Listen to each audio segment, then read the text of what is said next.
కార్తీక మాహాత్మ్యం రెండవ రోజు నాలుగో అధ్యాయం. జనక మహారాజు బ్రహ్మర్షిని ఇలా అడుగుతున్నారు. హే బ్రహ్మర్షి, నువ్విన్నంత వరకు కార్తీక మహాత్మ్యంని అసాధారణ ధోరణిలో చెప్పావు. అయితే ఏ సంకల్పంతో ఈ వ్రతం ఆచరించాలో, ఏ ఏ దానాలు చేయాలో మాకు తెలియజేయి అని అడిగారు.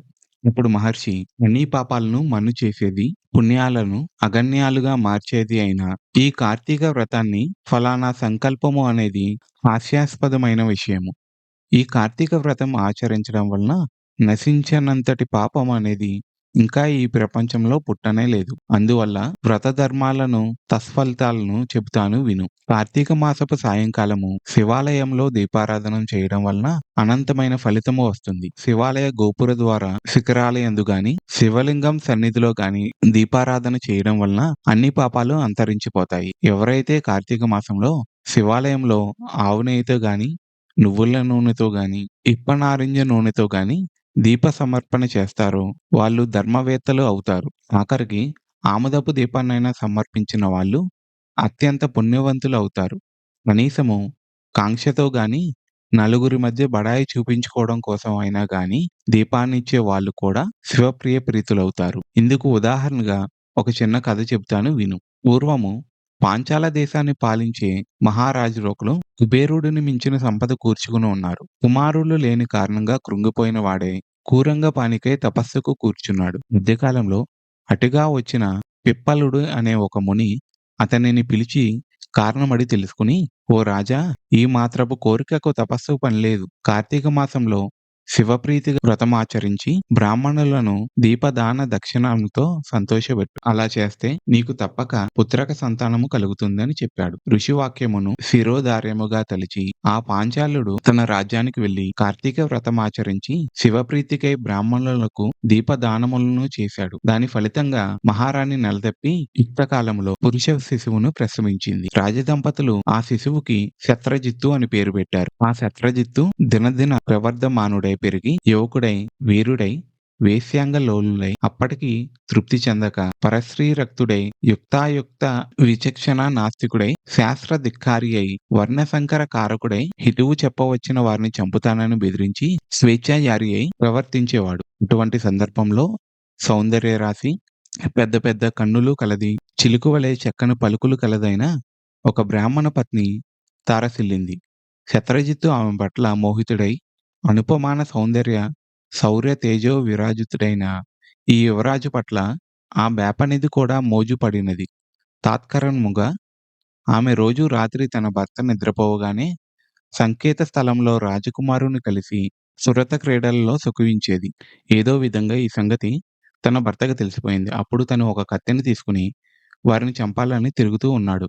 రోజులిలా గడుస్తూ ఉండగా ఒకానొక కార్తీక పౌర్ణమి సోమవారం నాడు రాత్రి ఆ కాముకులు ఒకానొక శిథిల శివాలయాన్ని సంకేత స్థానముగా ఎంచుకున్నారు. అపరరాత్రి వేళ వాళ్ళు అక్కడ కలుసుకున్నారు. గర్భగుడిలో అంతా చీకటిగా ఉంది అని ఆవిడ తన చీర చెంగు చింపి వత్తిని చేసింది.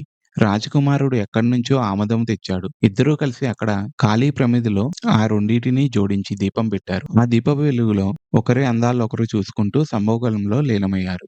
ఈ విషయాన్ని తన భర్త ఎలాగో తెలుసుకుని కత్తి పట్టుకుని వచ్చాడు. ముందుగా శత్రజిత్తుని, అనంతరం తన భార్యను తెగ నరికి తాను కూడా అదే కత్తితో పొడుచుకుని ఆత్మహత్య చేసుకున్నాడు. ఈ విధంగా వాళ్ళు ముగ్గురు ఆ రాత్రి అక్కడికక్కడే విగత జీవితులు కాగానే పాపహస్తులైన యమదూతలు, పవిత్రాత్ములైన శివదూతలు ఒకేసారి అక్కడికి చేరారు. శివదూతలు రాకుమారుడిని అలాగే ఆ బ్రాహ్మణుడి భార్యని తమ విమానంలో తమతో పాటు కైలాసానికి తీసుకువెళ్లారు. యమదూతలు అమాయకుడైన బ్రాహ్మణుడిని మాత్రం తమతో నరకానికి వైపు లాక్కొని పోయసాగారు. అప్పుడు తను, ఓ శివదూతలారా, అలాంటి పని చేసిన వారికేమో కైలాస భోగము, నా వంటి సదాచారుడికేమో నరకయోగమా అని ప్రశ్నించగా శివదూతలు, వీరెంత పాపాత్ములైనా ఈ రోజు కార్తీక పౌర్ణమి సోమవారం కాబట్టి శివాలయంలో, అందులోనూ శిథిలమైన శివలింగమునకు ఎదురుగా దీపారాధన చేశారు గనుక వారి పాపాలు నశించి పుణ్యాత్ములయ్యారు. ఏ కారణము చేతనైనా సరే కార్తీక మాసంలో,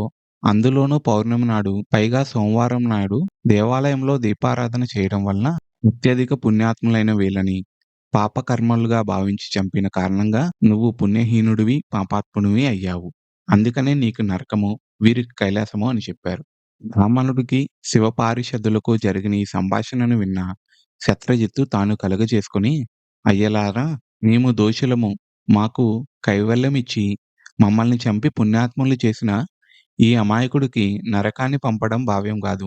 కార్తీక మాసం గొప్పదైతే, అందున పౌర్ణమి గొప్పదైతే, సోమవారము మరీ ఘనతమీయనదైతే, దీపారాధన మరీ పుణ్యకార్యమైనదైతే, మాతో పాటే కలిసి మరణించిన ఆ బ్రాహ్మణుడికి కూడా కైలాసమీయక తప్పదని వాదించాడు. ఫలితంగా శత్రజిత్తు తాను, తన ప్రియురాలు ఆచరించిన వత్తి తైలము పుణ్యము తాముంచుకుని, ఆ దీపం వెలిగించిన పుణ్యమును బ్రాహ్మణుడికి ధారపోయగా, శివదూతలు, విప్రుడు కూడా యమదూతల నుండి విడిపించి తమతో కైలాసానికి తీసుకువెళ్లారు.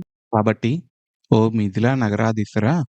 కార్తీక మాసంలో తప్పనిసరిగా శివాలయంలో గాని, విష్ణు ఆలయంలో గాని దీపారాధన చేసి తీరాలి. నెల పొడుగునా చేసిన వాళ్ళు జ్ఞానులై, తద్వారా మోక్షాన్ని పొందగలుగుతారు. అందున శివాలయంలో చేసిన దీపారాధన నిరంతర మోక్షప్రదానిగా గుర్తించును. నా మాట విని కార్తీక మాసము నెల పొడుగునా నువ్వు శివాలయంలో దీపారాధన చెయ్యి అని చెప్పారు. రెండవ రోజు పారాయణము సమాప్తము.